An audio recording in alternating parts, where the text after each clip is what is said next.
about that incident, about that time period, how you discovered this? Okay. I've been, as you can see here, while you're looking up here, you can see older and older receivers. Yes. I am also a vintage radio collector, but my specialty is communications equipment. Yes. And I had an opportunity to go to the old, I think it was the New Yorker Hotel, before they refurbished it. Remember, it was closed down for years? Yes. It was either Waldorf or the New Yorker, right? I think it was the New Yorker. It was the New Yorker on the west side. I was able to get into that hotel and look it over before they ripped everything out. Yeah. And you can see the remnants of Tesla paraphernalia on the top floor. And in the penthouse, I found a whole row of these RCA receivers. Yes. Which I couldn't get out, but I knew where to get them. Yes. You know, I had photographs of them, and of the Tesla receiver, and they were no different from what was built for RCA. I did manage to get that transmitter out. Okay, maybe we can... Of one of the penthouses. Maybe focus on this? Sure. Okay, because Since I've uncovered it. This is a fascinating bit of lore. We'll move around this way. Come on over here, Terry. Okay, you got it. Yeah. Okay, I've been referring to this as the re-emergence of Nikola Tesla. We were led to believe that he was destroyed by the Morgans and just kind of turned into a non-person, thrown out into the streets where he lived on a stipend, wearing one suit a year and living like a pauper. Which is far from the truth. Tell us more. Well, when I got into the New Yorker with a group of people from a vintage radio organization looking for radio history, we found all sorts of assorted odds and ends and junk on the top floor. It was definitely electrical junk. None of it was useful for anything. It was all broken up pieces of this, that, and the other thing. But the two penthouses were very interesting. One of the penthouses had a big cabinet with a radio transmitter in it. I brought out the RF section, and there it sits right there. Tesla used this for something. I'm not sure what he did with it. The other penthouse was filled with giant racks of these huge receivers that I got I got in the other room, but there's no power to connect the camera to shoot it. Yes. Although you can focus on pictures of them that I have. Okay. And Tesla used these receivers. The folklore has it that he was talking to the ETs with these things. How true that is, I don't know.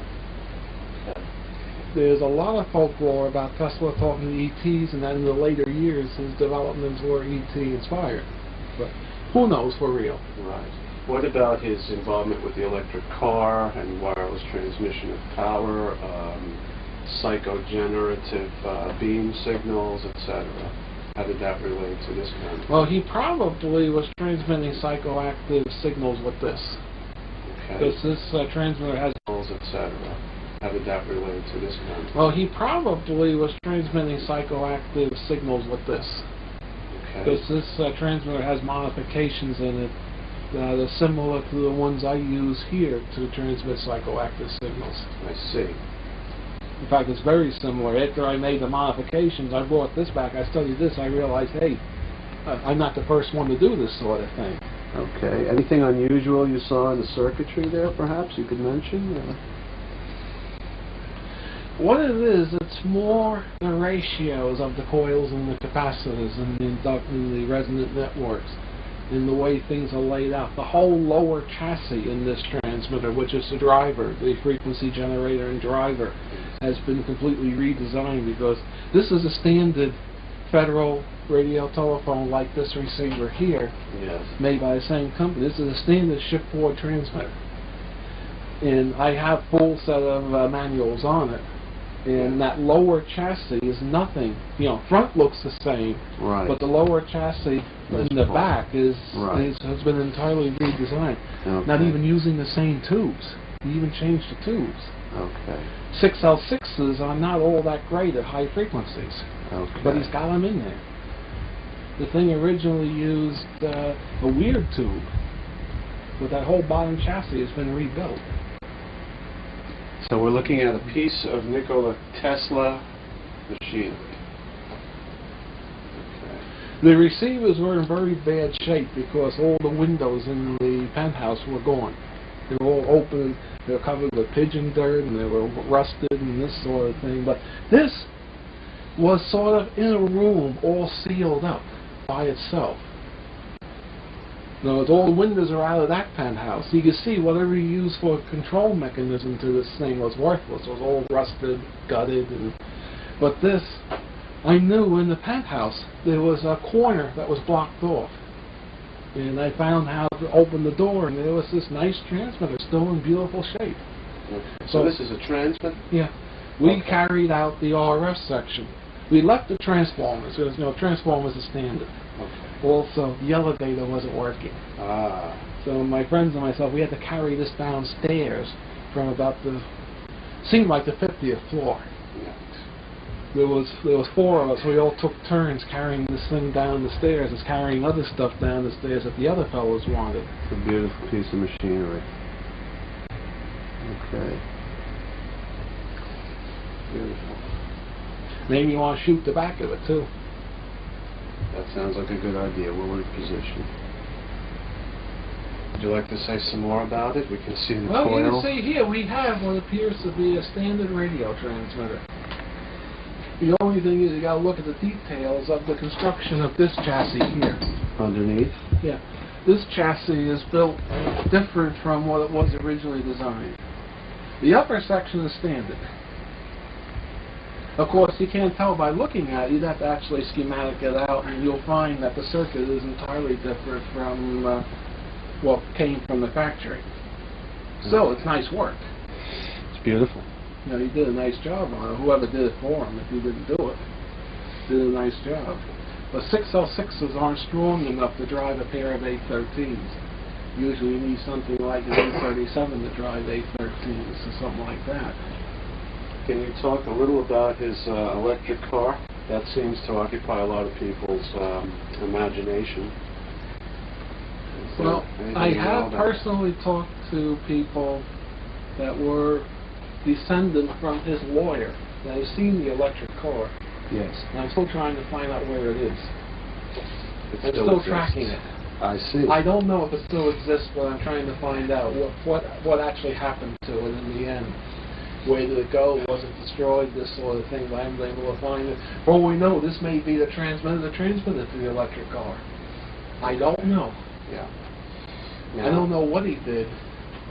Do you have And any idea? interestingly enough, this is psychically clean. There's no images on this. I'm sure even George could testify that this thing is clean. Yeah. Okay, in other words, whatever signal it's transmitting is pure. And there's no residuals in it. Meaning, there is no... You turn on a radio transmitter. Yes. You can feel images. Well, here, let me go get a small radio transmitter. Okay, here we got 2 transmitters. The old Tesla transmitter. Yes. And this old military transmitter. Yes. Now, I'll guarantee both of them have been used. Right. This set has been used. Yes. We know that set has been used. Yes. But I'm sure both of you gentlemen, being sensitive and being able to pick up fields, can testify that that has all sorts of information stored in it, but that doesn't. Right.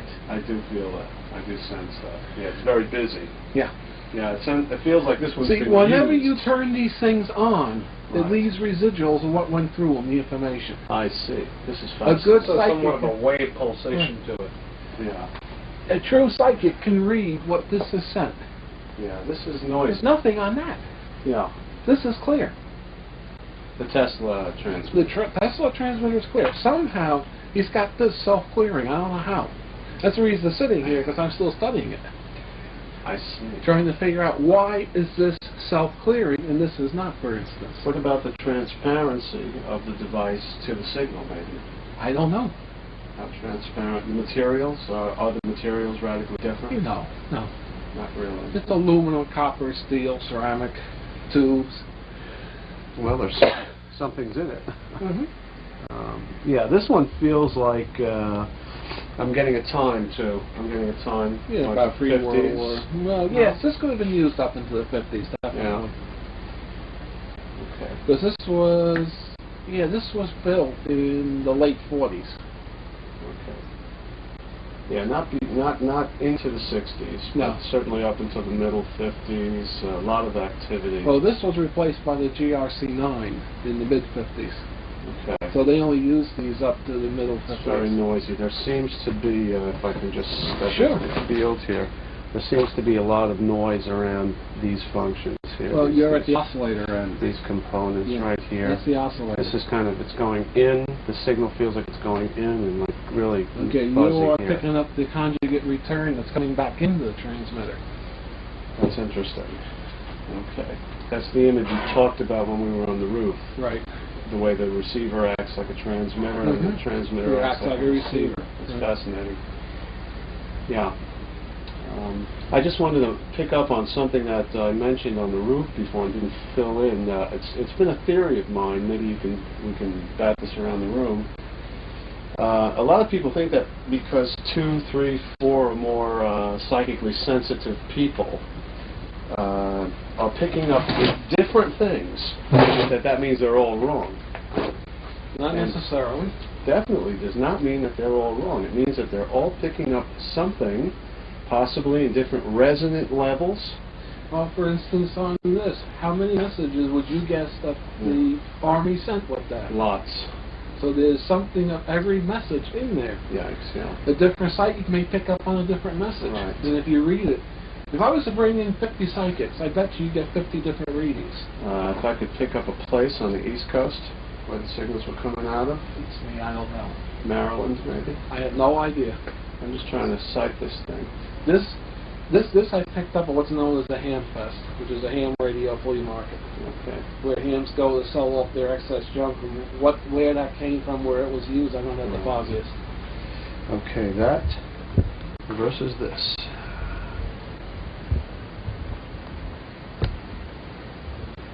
But the unusual part of this unit is this is clean. Yes, this is the Tesla transmitter now. It's a beautiful piece of work. The tubes are very large. Can you describe these transmitter They're standard tubes? 813s. Okay. All the tubes are standard in this. Yes. They're right out of RCA. There seems to be a very powerful signal just going right through this coil. That's the main tank coil. Yeah.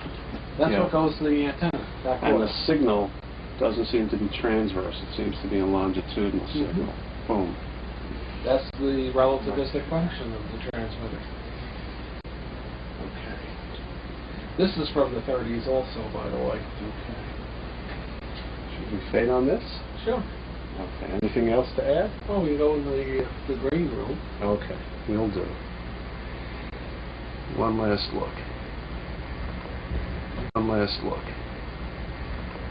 Get your fade on George. At this point, I'm going to have to fade out. George, you feeling tired? Well, I have some commitments. Okay. All right. Okay, we're now in the storage room, the goodie room of Preston Space-Time Laboratories. This is where I store all the stuff I'm not using at this moment, or don't have on display.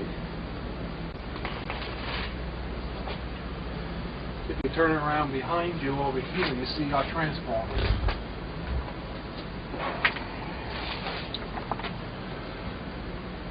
Yes. Hi, Preston. Hi. You see our transformers. Okay. For you as an audio man, this whole bottom shelf, this shelf here going all the way over is nothing but output transformers. Right. You know what they are for tube amps, right? Yes. See, we got a good collection of output transformers. Then if we go over here, this way, the rest of them are power transformers, essentially. We go over here, these are audio transformers. You're well stocked. Very well stocked. You can see, now you can just walk down and shoot down each aisle. Okay.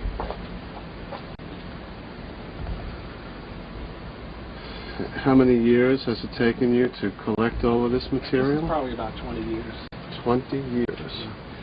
And I suppose most of this material is already Impossible to replace or Yes, get? most of it's impossible to replace. Yes. Okay.